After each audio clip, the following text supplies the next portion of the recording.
Le matin du 8 février 2023, la réunion de prière, qui était comme habituelle, s'est tenue dans l'auditorium Hugues, dans le campus d'Asbury. Les étudiants qui se réunissent habituellement ici refusent de se qualifier d'aucune religion. Ils ont une foi simple, ils croient en Jésus-Christ comme sauveur et seigneur personnel et lisent humblement la Bible pour seul appui. Le message ce matin-là portait sur la confession et la repentance, ainsi que des messages simples sur ce que Jésus prêchait pendant son passage terrestre. Mais à la fin du service, au lieu de retourner en cours, un groupe d'étudiants est resté sur place pour adorer, sentant une présence particulière ce jour-là. Puis d'autres se sont joints à eux, et d'autres encore, toujours plus nombreux. Et le culte ne s'est pas arrêté.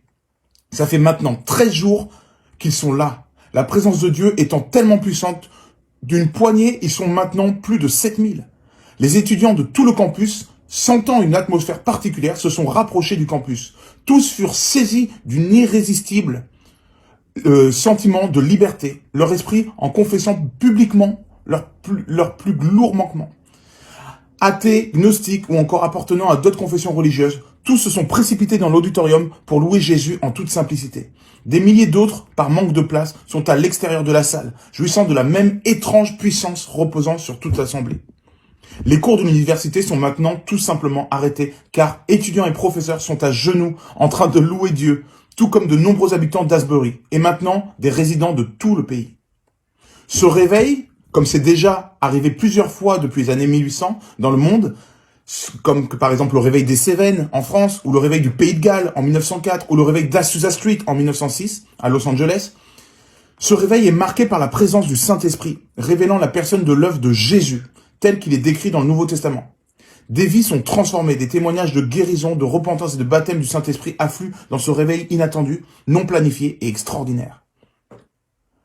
Le réveil de l'université d'Asbury est le premier réveil de l'ère numérique à ne pas naître dans une église ou une dénomination spécifique. C'est la manifestation spontanée d'individus qui, en priant et adorant, sont visités par le Saint-Esprit.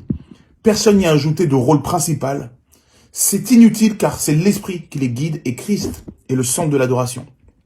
Enseignants, élèves et curieux ont connu la brise fraîche de celui qui est appelé dans la Bible le Consolateur, le Saint-Esprit qui n'est autre que la présence non visible de Christ.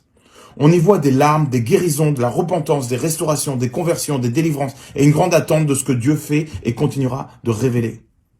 Étudiants et professeurs d'autres universités sont venus pour participer à ce mouvement. Des dirigeants et des théologiens de renom l'ont reconnu sans équivoque comme un réveil de la part de Dieu. Beaucoup sont convaincus que les nombreuses années d'études bibliques et d'accumulation théologique ne leur sont pas d'un grand secours devant la présence manifeste du Créateur. Ce qui se passe à Asbury est diffusé en direct 24 heures sur 24 dans le monde entier grâce à YouTube et aux réseaux sociaux. Le monde entier commence à en parler. Asbury est devenu l'épicentre d'un puissant réveil qui s'étend comme une flamme de feu.